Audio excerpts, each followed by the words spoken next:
80 years, longer than the average human life.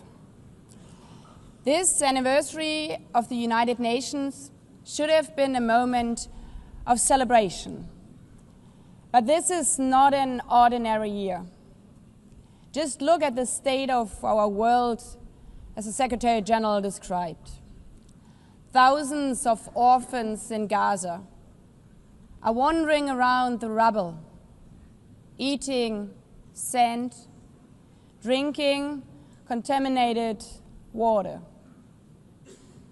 90-year-old women in Ukraine are hiding from drones, trapped in their homes instead of living their final years in peace.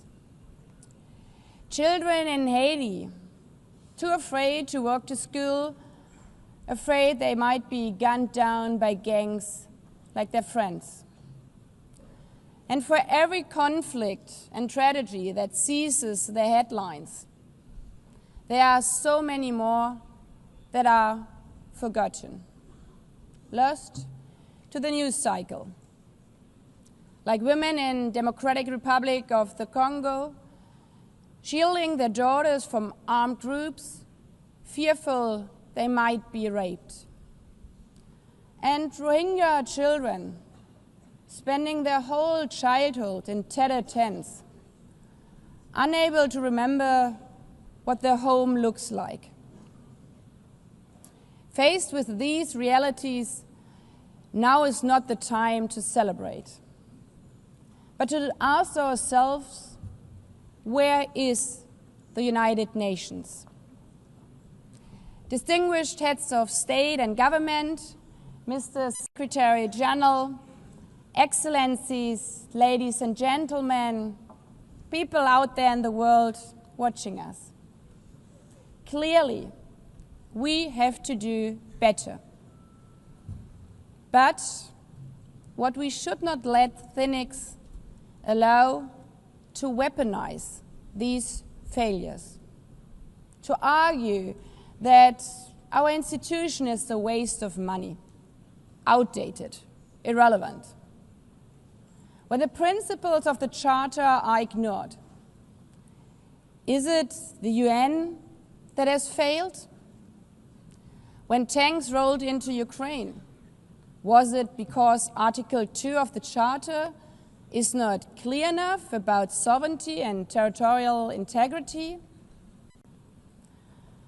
When civilians, children, are killed in Gaza, is it humanitarian law at fault for failing to protect them? It's not the Charter which fails. It's not the UN as an institution which fails. The Charter, our Charter, is only as strong as member states' willingness to uphold it, and their willingness to hold to account those who violate it. Excellencies, yes, our world is in pain. Yes, we have failures. But imagine how much worse would it be without the United Nations? Would a single person be better off without it? Without UNICEF, 26 million children would not have received an education.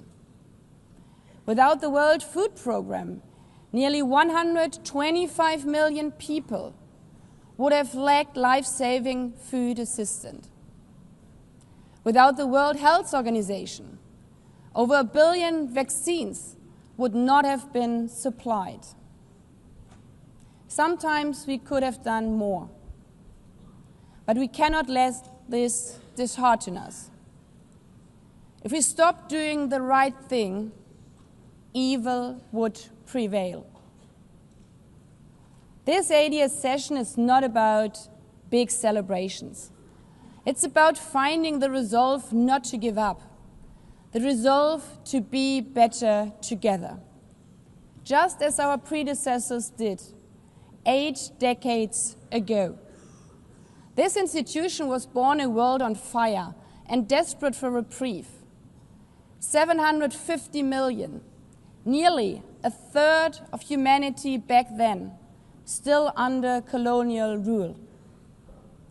2 world wars in a generation, 70 million dead, the horrors of the Holocaust revealed to our collective shame.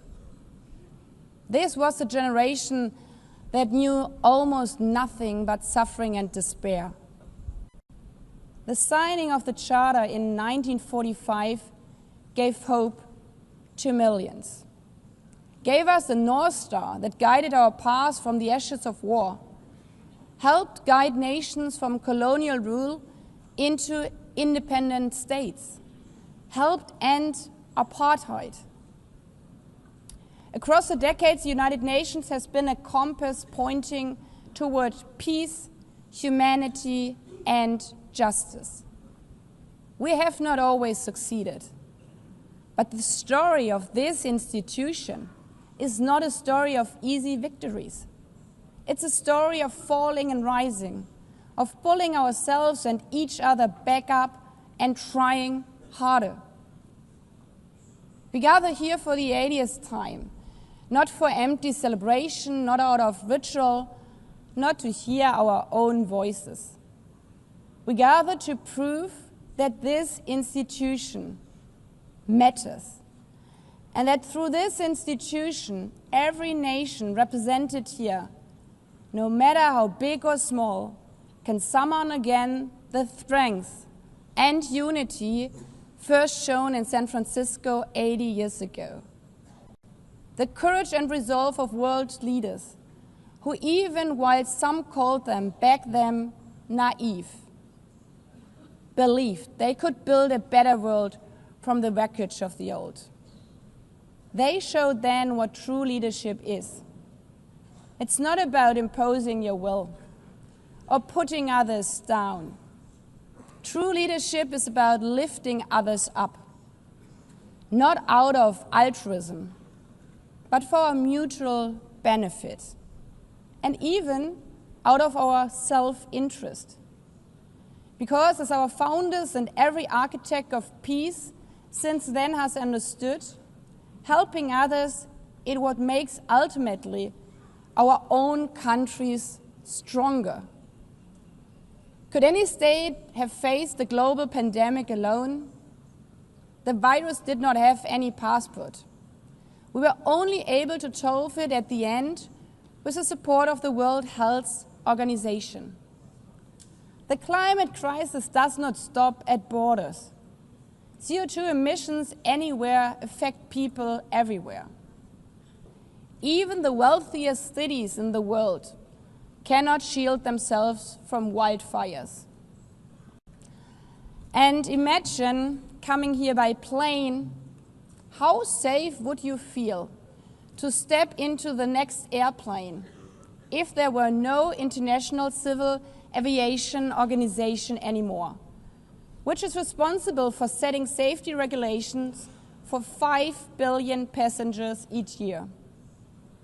How comfortable would you be with your children using the internet while AI is uncontrolled and unchecked, as the lines between what is real and fake start to blur? In this globalized, digitalized world, we work together or we suffer alone. Excellencies, the theme of this milestone session and the high-level week is therefore better together. 80 years and more for peace, development, and human rights. Will living up to that be easy? No. But this hall was not built for easy times. It was built to come together to confront the hardest topics. This session is a session where the high-level week is about resolving differences. We showed some of it yesterday already. But even the house of dialogue and diplomacy needs a renovation. That is why the UN80 initiative and the wider reform process are not luxuries, but necessities.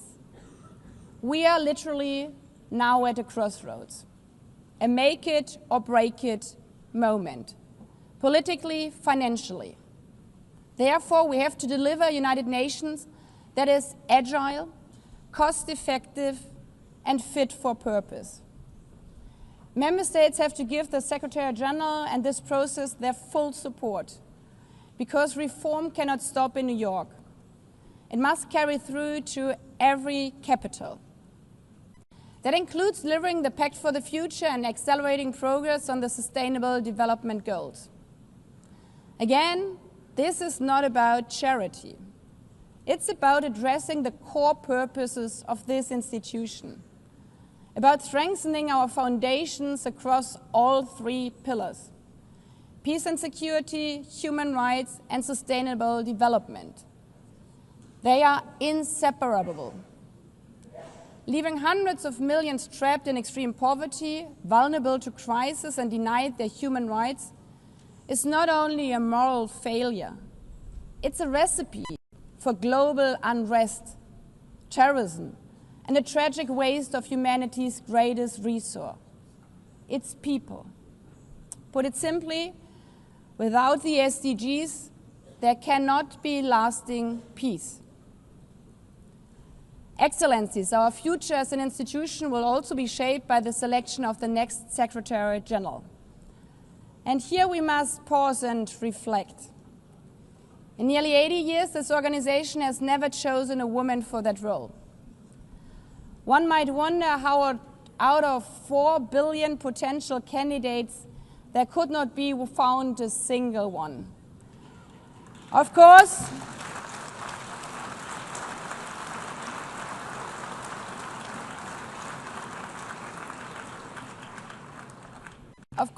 the choice rests with member states. But those of you having been there yesterday celebrating Beijing, one strong female leader after the other from all our continents. Like 80 years ago, we are standing at a crossroads. And it's up to us, to every single member state, to live up to the same leadership as your predecessors did, to act when action is needed, to uphold the principles of our Charter, to be better together, to show the people around the world that this United Nation is there, today, tomorrow, and for the next 8 decades. Because, after all, it's the life insurance for every country. Thank you.